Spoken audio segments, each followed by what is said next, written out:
எல்லாருக்கும் அஸ்ஸலாமு அலைக்கும். Welcome to my channel. இன்றைக்கி என்ன ரெசிபி நம்ம பார்க்க போகிறோம்னு சொல்லி பார்த்தீங்கன்னா, உருளைக்கிழங்கு சாதம் தான் நம்ம பார்க்க போகிறோம். லஞ்ச் பாக்ஸ் ரெசிபி தான். இதை எவ்வளோ ஈஸியாக நம்ம செய்கிறதுன்னு பார்க்கலாம்.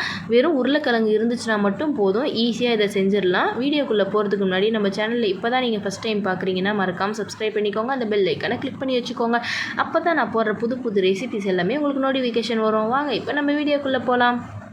உருளைக்கிழங்கு சாதம் செய்கிறதுக்கு நான் 3 பெரிய உருளைக்கிழங்குகளை எடுத்துகிட்டு அதை நல்லா தோல் சீச்சிட்டு க்யூபாக கட் பண்ணி எடுத்துக்கோங்க. அதுக்கப்புறம் ஒரு ஸ்டவ் ஆன் பண்ணி வச்சுட்டு கடாயை வச்சு அதுக்கப்புறம் நான் 4 டேபிள் ஸ்பூன் அளவுக்கு எண்ணெய் ஊற்றிக்க போகிறேன். நான் ஃபஸ்ட்டு 3 டேபிள் ஸ்பூன் அளவுக்கு எடுத்துக்கிறேன். எடுத்து அதில் ஊற்றிட்டு அதுக்கப்புறம் எண்ணெய் நல்லா ஹீட் ஆனதுக்கப்புறம் கடுகு 1 ஸ்பூன் அளவுக்கு சேர்த்துக்கோங்க.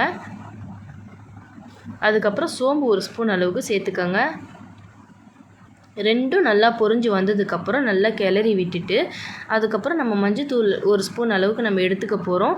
இந்த ப்ராசஸ் செய்கிறதுக்கு முன்னாடி எல்லாத்தையும் ரெடியாக நம்ம பக்கத்தில் வச்சுக்கணும். இல்லைனா மஞ்சத்தூளும் மிளகாத்தூளும் கொஞ்சம் கரிஞ்சுதுன்னா கூட நமக்கு ஸ்பைஸியாக வராது, நல்லா இருக்காது, கரிஞ்சு போயிடும், ரெட் கலரில் வராது. அதனால் டக்குன்னு பக்கத்தில் எடுத்து வச்சுட்டு எல்லாத்தையும் போட்டுக்கோங்க. மஞ்சத்தூள் 1 ஸ்பூன் போட்டுட்டு மிளகாத்தூள் நான் 1.5 ஸ்பூன் அளவுக்கு எடுத்திருக்கேன். தனி மிளகாத்தூள் தான் போட்டிருக்கேன். கருவேப்பிலை 1 கொத்து அளவுக்கு எடுத்து கழுவி அதையும் இதில் சேர்த்துக்கோங்க. எல்லாத்தையும் சேர்த்து நல்லா பச்சை வாசனை போகிற அளவுக்கு நல்லா வதக்கிக்கோங்க. இப்போ உருளைக்கிழங்கு நான் 3 உருளைக்கிழங்கு க்யூபாக கட் பண்ணி வச்சுருக்கேன் இல்லையா, அதையும் இதில் சேர்த்துட்டு அதையும் இந்த மசாலாவோடு நல்லா மிங்கிள் பண்ணி நல்லா பெரட்டி விட்டுக்கோங்க. ஃபுல்லாக அந்த மசாலா ஃபுல்லாகவே இந்த உருளைக்கிழங்குல ஃபுல்லாக ஆட் ஆகணும். அந்த அளவுக்கு பெரட்டி விட்டுக்கோங்க. அவ்வளோதான், நம்ம பெரட்டியாச்சு. இப்போ நம்ம இதில் 3 டேபிள் ஸ்பூன் அளவுக்கு தானே நம்ம எண்ணெய் ஆட் பண்ணோம்.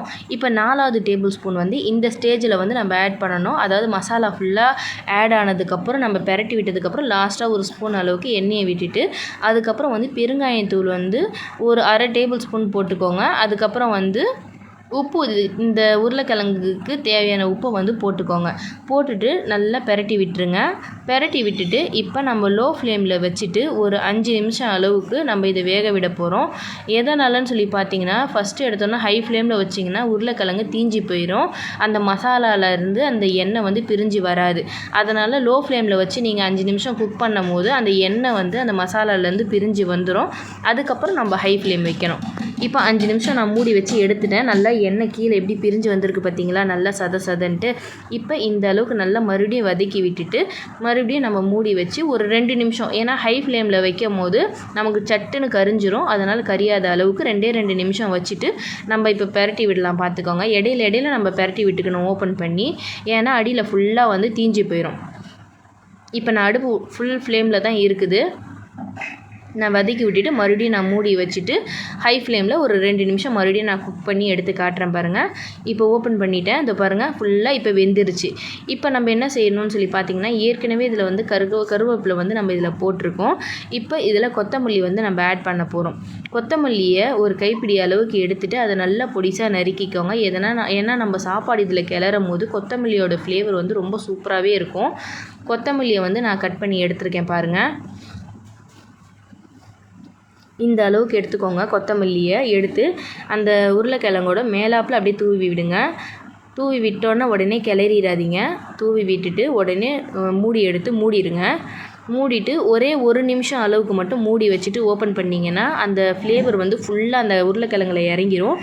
ஓப்பன் பண்ணும் போதே செம்ம கம்மன்னு செம்ம வாசனையாக இருக்கும். இப்போ உருளைக்கிழங்கு ஃபுல்லாகவே நல்லா வெந்துடுச்சு. அவ்வளோதான், அடுப்பு ஆஃப் பண்ணிடுங்க. இப்போ கிளறி விட்டுறோம் நம்ம. அவ்வளோதான், எண்ணெய் தனியாக உருளைக்கிழங்கு தனியாக நல்லா பிரிஞ்சு வந்துருச்சு. இப்போ நான் எடுத்து காட்டுறேன் பாருங்கள், நல்லா வெந்துருச்சா இல்லையான்ட்டு. இப்போ பாருங்கள், பார்க்கவே எவ்வளோ ஜூஸியாக சூப்பராக இருக்குது பார்த்தீங்களா. இதில் தான் நம்ம சாப்பாடை போட்டு கிளற போகிறோம். உங்களுக்கு சாப்பாடு நீங்கள் கிளறல அப்படின்னா அப்படியே நீங்கள் சாப்பாடுக்கு தொட்டுக்க யூஸ் பண்ணிக்கோங்க. நல்லா டேஸ்ட்டாகவே இருக்கும். அவ்வளோதான், எல்லா உருளைக்கிழங்குமே நல்லா சூப்பராக குக் ஆகிடுச்சு. இதை நம்ம சாப்பாடில் கிளறிக்கலாம். இது நீங்கள் பசங்களுக்கு லஞ்ச் பாக்ஸில் நீங்கள் சாப்பாடு கட்டி கொடுக்கும் போது கண்டிப்பாக பசங்க ஒரு சோறு கூட மிச்சம் எடுத்துகிட்டு வர மாட்டாங்க, நல்லா விரும்பி சாப்பிடுவாங்க. என்னோடய பிள்ளைங்க அதிகமாக விரும்பி கேட்குற சாப்பாடே உருளைக்கிழங்கு சாப்பாடு தான் அதிகமாக கேட்பாங்க. நான் தான் அடிக்கடி செஞ்சு கொடுக்க மாட்டேன். ஏன்னு சொல்லி சொன்னால், உருளைக்கிழங்க வாரத்தில் ஒரு வாட்டி நம்ம செஞ்சு கொடுக்கலாம். அதுவே ரெகுலராக நம்ம கண்டினியூ பண்ணக்கூடாது. ஏன்னா பசங்களுக்கு வாய்வு, நான் பெரியவங்களே சாப்பிட்டா கூட வாய்வு தொல்லை வரும். அதனால் அதிகமாக யூஸ் பண்ணாதீங்க உருளைக்கிழங்க. அதிகமாக உருளைக்கிழங்கு செய்யும் போது பெருங்காயத்தூளை ஆட் பண்ண மறந்துடாதீங்க. ஏன்னா வாயு தொல்லையை நீக்கிற ஒரே மருந்து வந்து பெருங்காயத்தூள் தான். பெருங்காயத்தூள் ஆட் பண்ணி செய்யுங்க. இந்த மாதிரி செஞ்சதுக்கப்புறம் இப்போ சாப்பாடை வந்து நம்ம இதில் கிளறி காட்டுறோம் பாருங்கள்.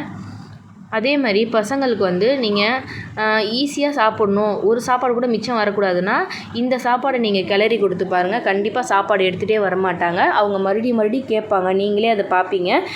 ட்ரை பண்ணி பார்த்துட்டு எனக்கு கமெண்டில் சொல்லுங்கள் எப்படி இருந்துச்சுன்னு சொல்லி. இந்த வீடியோ பிடிச்சிருந்துச்சுன்னா லைக் பண்ணுங்கள், ஷேர் பண்ணுங்கள், மறக்காமல் சப்ஸ்கிரைப் பண்ணி வச்சுக்கோங்க.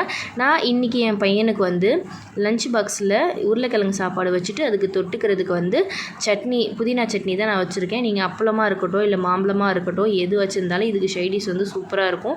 ட்ரை பண்ணி பாருங்கள், கண்டிப்பாக சூப்பராக இருக்கும். அவ்வளோதாங்க. நெக்ஸ்ட் வீடியோவில் நெக்ஸ்ட் ரெசிபியோடு உங்களை சந்திக்கிறேன். அஸ்ஸலாமு அலைக்கும். தேங்க்ஸ் ஃபார் வாட்சிங்.